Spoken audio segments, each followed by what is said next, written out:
Hello friend, আমি Ariful Islam. Take পাওয়ার চ্যানেলের পক্ষ থেকে সবাইকে জানাই আমার সালাম। আসসালামু আলাইকুম। আজকে আমি যে বিষয়টি নিয়ে আলোচনা করব, যে অনেক সময় দেখা যায় আপনারা অনেক টাকা খরচ করে কম্পিউটার কেনা সত্ত্বেও কম্পিউটারে বেস্ট পারফরমেন্স পাচ্ছেন না, কারণ আপনার কম্পিউটারটি অনেক স্লো হয়ে যাচ্ছে। তো আজকে আমি আপনাকে দেখাবো আপনার এই স্লো কম্পিউটারকে আপনি কিভাবে সুপার ফাস্ট কম্পিউটারেতে রূপান্তর করবেন।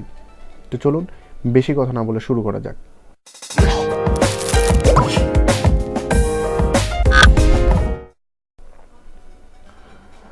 আজ আমি আপনাদের মধ্যে অনলি 8টা স্টেপ দেখাবো, যে 8টি স্টেপ ফলো করলে আপনার কম্পিউটার বেস্ট পারফরমেন্স দিতে বাধ্য। আপনার কম্পিউটারে যদি ইন্টারনাল কিংবা হার্ডওয়্যার জাতীয় কোনো প্রবলেম না থেকে থাকে, তবে 100% আপনি বেস্ট পারফরমেন্স পাবেন। আপনার computer dual core, core i3, core i5, core i7 যে কনফিগারেশনেরই হোক, আপনি আপনার কনফিগারেশন অনুযায়ী সব কম্পিউটারে আপনি আমার এই 8টা ট্রিক্স আপনি ব্যবহার করতে পারেন এবং লক্ষ্য করে দেখবেন যে আপনার পিসির স্পিড কোথায় থেকে কোথায় চলে গেছে। ধন্যবাদ। চলেন আমরা শুরু করি। স্টেপ নাম্বার 1, পাওয়ার অপশন। আমরা প্রথমে স্টার্ট মেনুতে আসবো। এখানে আমরা টাইপ করব POW এর পাওয়ার লিখলে হয়তো বা আপনাদের কম্পিউটারেও এটা চলে আসবে। এখান থেকে দেখেন এডিট পাওয়ার প্ল্যান, এখানে ক্লিক করব। করে এখান থেকে আমরা চলে যাব পাওয়ার অপশনে। পাওয়ার অপশনে গিয়ে এখানে যদি আপনাদের এটা ব্যালেন্স থাকে তবে আপনারা অবশ্যই এটাকে হাই পারফরমেন্স দেবেন, থেকে কেটে দেবো। Step number 2, disable unwanted startup program. আমরা নিচে এখান থেকে টাস্ক বারে যাব। টাস্ক বার থেকে আমরা এখানে রাইট ক্লিক করব, করে এখান থেকে টাস্ক ম্যানেজারে যাব। টাস্ক ম্যানেজারে গিয়ে এখানে স্টার্টআপে আসবো। আসার পর দেখেন এইখানে আপনার যেগুলো আননেসেসারি সফটওয়্যার এখানে ইনেবল করা আছে স্টার্টআপে সেগুলো আপনি ডিসেবল করে দেবেন। দেখেন আমি প্রায় 80% ডিসেবল করে দিছি এখান থেকে, যেগুলো আমার প্রয়োজন নেই। ওকে, ডিসেবল করার নিয়ম আপনাকে দেখে দিই। এখানে যেগুলো ইনেবল করা আছে সেটা এখানে ডিসেবল করে দেবেন। জাস্ট ডিসেবল করে দিয়ে এখান থেকে আপনি কেটে দেবেন। Step number 3, defragment and optimize drives. এখানে স্টার্ট মেনুতে গিয়ে এখানে টাইপ করুন ডিই,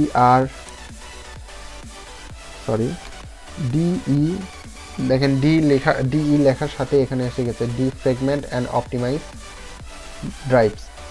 এটাকে ওপেন করবেন। করার পর এখানে দেখেন সি ড্রাইভটা দেখিয়ে দিয়ে এখান থেকে অপটিমাইজ করবেন। অপটিমাইজ করার পর কিছুক্ষণ ওয়েট করবেন, যে এটা 100% হওয়া পর্যন্ত অপেক্ষা করবেন। বাস 100% হয়ে গেছে, এখানে এটা কেটে দেবেন। Step number 4, delete unnecessary temporary files. আমরা স্টার্ট মেনু এখানে গিয়ে রাইট ক্লিক করব, করে এখান থেকে রান কমান্ডে যাব, গিয়ে টাইপ করব %temp দিয়ে আবার পার্সেন্ট দেব, দিয়ে ওকে জাস্ট এন্টার প্রেস করব। করে এখানে আমাদের যত ফাইল থাক আমরা সব কিছু এটাতে ডিলিট করে দেব। আর যদি কোনো ফাইল যদি এখান থেকে ডিলিট না হয়, এখানে আপনি do this for all current item এখানে টিক দিয়ে এখানে স্কিপ করে দেবেন। আবার আমরা পুনরায় রান কমান্ডে যাব, গিয়ে এখানে আবার টাইপ করব temp, আবার ইন্টারফেস করব, করে আবার এখানে যত ফাইল থাক না কেন এগুলো সব ডিলিট করে দেব। আবার আমরা রান কমান্ডে যাব, গিয়ে এখানে টাইপ করব prefetch, ইন্টারফেস করব, করে আবার কন্ট্রোল A প্রেস করে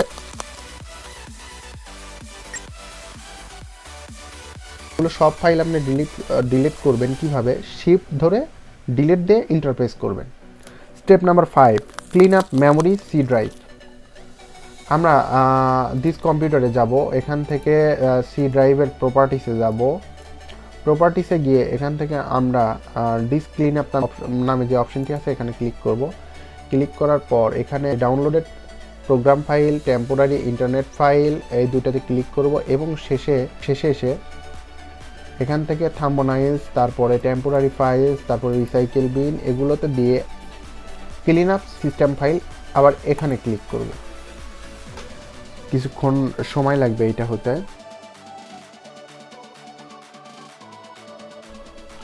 বাস এখানে ওকে করবেন। এখানে ডিলিট ফাইল, এখানে ঘাবড়ানোর কিছু নেই। যেগুলো ফাইল ডিলিট হবে এগুলো শুধুই আননেসেসারি ফাইল, এটাতে আপনার কোনো সমস্যা হবে না। বাস ডিলিট ফাইল করলেন, বাস কেটে দেবেন।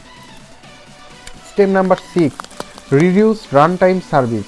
আমরা আবার রান কমান্ডে যাব, গিয়ে এখানে টাইপ করব MSCONFIG, MS config, ইন্টারফেস করব, করে এখান থেকে আমরা সার্ভিসে যাব। সার্ভিসে এখানে দেখেন অসংখ্য প্রোগ্রাম চালু আছে। আমরা এখান থেকে শর্টকাটে তো হাইড অল মাইক্রোসফট সার্ভিস এটাতে ক্লিক করব। করার পরে আমি দেখেন ইন্টেল র্যাপিড স্টোরেজ টেকনোলজি, তারপরে ম্যালওয়্যার বাইট সার্ভিস, এগুলো আমি সব ডিসেবল করছি। তো আপনারাও ইচ্ছা করলে আপনাদের যেগুলো প্রোগ্রামের এখান থেকে দরকার নেই, এগুলো আপনি যেগুলো সার্ভিস আপনার প্রয়োজন নেই সেগুলো আপনি ডিসেবল করতে পারেন। করে জাস্ট ওকে প্রেস করবেন, করে একটা রিস্টার্ট দিয়ে নেবেন। Step number 7, registry tips. আমরা রান কমান্ডে যাব। রান কমান্ডে যে এখানে টাইপ করব REGADIT, reg edit, just okay press করব। এখান থেকে ইউএসএ যাব। প্রথমে যেটি করবেন, একটা কথা, সেটা হলো কি, এই রেজিস্ট্রি টিপস এটা কিন্তু অত্যন্ত গুরুত্বপূর্ণ একটা টিপস। এইটা আপনার কম্পিউটারকে যে কতটা ফাস্ট করবে আপনি এটা করার পরেই সেটা বুঝতে পারবেন। এইচটি কারেন্ট ইউজার, এখানে যাবেন, এখান থেকে কন্ট্রোল প্যানেল থেকে আপনি যাবেন ডেস্কটপে গিয়ে এখানে দেখেন শর্ট করে এখানে আছে মেনু শো ডিলে, এখানে ডাবল ক্লিক করবেন। করে আপনাদের হয়তো এখানে 400 করা আছে, এটা আপনি 10 করে নেবেন, 10 করে ওকে করে দেবেন। এরপরে যাবেন মাউসে গিয়ে এখানে দেখবেন মাউস হাওয়ার টাইম, এখানে যাবেন, এখান থেকে এটাও আপনি 10 করে ওকে করে দিয়ে জাস্ট কেটে দেবেন। Step number 8, visual effect. এটাও কম্পিউটার ফার্স্টে অনেক গুরুত্বপূর্ণ ভূমিকা রাখে। এখানে দিস পিসি, এখান থেকে প্রপার্টিসে যাব। প্রপার্টিসে যে অ্যাডভান্স সিস্টেম সেটিংয়ে যাব, যে এখানে সেটিংয়ে গিয়ে যেমন ধরেন আমার এখানে যেগুলো আসলে দরকার নেই, এটার জন্য অনেক সময় স্লো হয়ে যায়, আমি এখানে সবগুলো আমি মার্ক আউট করলাম। একটা রাখতে পারি, আপনাদের ইচ্ছা, আপনাদের এখানে যে সার্ভিসটা দরকার আপনারা টিক দিয়ে রাখবেন। আননেসেসারি যেগুলো লাগবে না সেগুলো আপনি মার্ক করবেন না। আমি এখান থেকে show shadow under mouse pointer এটা আমি রাখতে পারি, জাস্ট অ্যাপ্লাই দিয়ে ওকে করব। ওকে করলেই হয়ে গেল। তা মোটামুটি এই ছিল আজকে কম্পিউটার ফাস্ট করার ট্রিক্স। তো আমার ভিডিওটি যদি আপনাদের ভালো লেগে থাকে তাহলে অবশ্যই লাইক, কমেন্ট, শেয়ার এবং সাবস্ক্রাইব করবেন। যদি কম্পিউটারের টেক জাতীয় কোনো প্রবলেম হয়ে থাকে কিংবা কোনো প্রবলেম থেকে থাকে অবশ্যই আপনি আমাকে ইনবক্সে কিংবা মেইলে কিংবা কমেন্ট বক্সে সেটা জানাবেন। আর আপনাকে সবসময় সহযোগিতা করার চেষ্টা করব ইনশাআল্লাহ। ধন্যবাদ। আসসালামু আলাইকুম।